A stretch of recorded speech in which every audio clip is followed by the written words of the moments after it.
for 5 minutes. Thank you, Mr. Chair. Dr. Fauci, the #1 Facebook post today about vaccines is Tucker Carlson's, suggesting they don't work, going back to our exchange from before. There are calls now to take down his post by Facebook because it's become the most engaged post and fueling the anti-vaxxer movement online.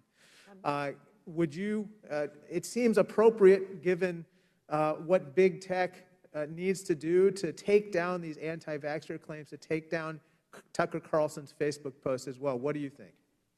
You know, Congressman, I'm really not expert enough about okay, what Dr. should be Kessler, taken down. Dr. Kessler, this is your beat, vaccine hesitancy. If this is as serious a anti-vaxxer claim and it's getting the engagement it should, shouldn't we take down this Facebook post? Vaccines work. Any suggestion that they don't would be false and misleading. And I would ask, we've been sitting here, I would just ask that all members of this committee reinforce that point to the American people. Dr. Fauci, with regard to Facebook, Chelsea Clinton has now called for this Facebook post to be taken down and numerous others. How about you? You know, when I was trying to answer the question when you switched over to Dr. Kessler, I'm not an expert enough on what liberty should or should not be encroached upon by taking things down from Facebook. I don't want to go on the record and say something should be taken down from Facebook because that's not my area of expertise.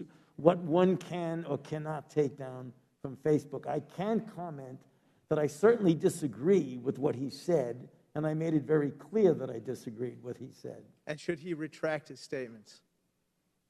Should he what? Should Tucker Carlson retract his statements in light of your testimony today? You know, I wish that he would not have said it. Again, I don't want to get into a back and forth because that's what happened between me and Tucker Carlson. I am too busy doing my job to going back and forth with people like Tucker Carlson. He could say what he wants to say. I wish he would not. I don't think it's productive. Given what he has said and what he has posted on Facebook and social media, do you believe that it advances or sets back our drive to vaccinate the population? Well, the statement he made is that he doesn't, then it looks like the vaccines might not be working. The implication was, since you're asking us to wear masks, the vaccine might not be working. My comment to that is that the vaccines were shown, the mRNA vaccines, to be between 94 and 95% effective. So my answer to him is merely one of data. Look at the data. The vaccines are highly efficacious and have been shown in the field to be highly effective. In fact, that was the third or fourth or fifth slide in my presentation. It's a simple question, Dr. Fauci.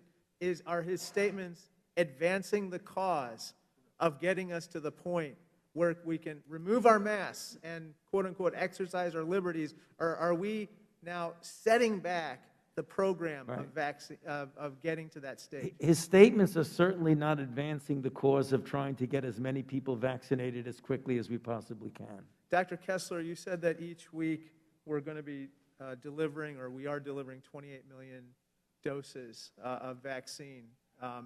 And I assume that the demand right now meets the supply. But at some point you said it's going to plateau. And when do you expect the demand to be less than the supply? I think over the next number of weeks. So we'll be gathering a surplus of vaccines at that point? It's, we are a diverse country, and there's going to be areas where there's appointments that will go unfilled, and there will be areas of the country where it's still going to be hard to get an appointment. But I think we're getting to that inflection point, and I think we all have to individually work hard and personally to talk to people, listen to people, understand people's fears, people's concerns. We have a big job ahead of us if we're going to get If we have surplus vaccines at some point where the demand is less than the supply and it's just gathering, what are the contingency plans to do with those surplus vaccines? We are going to work day and night, and we are to build further confidence in the American people. We know the most important thing that we can do is to invest in trusted messengers across the country. We're leading with the science. I think you've seen that this week's actions should give the American people increased confidence in the FDA and the CDC. We have a big job ahead of us, and we're not going to stop until we've vaccinated everybody that we can. Would the gentleman from Illinois yield for a question? Go ahead. Gentleman yield? The time has expired. I can't yield you anything, but go ahead. The gentleman's time has expired. The chair now recognizes Dr. Green for 5 minutes.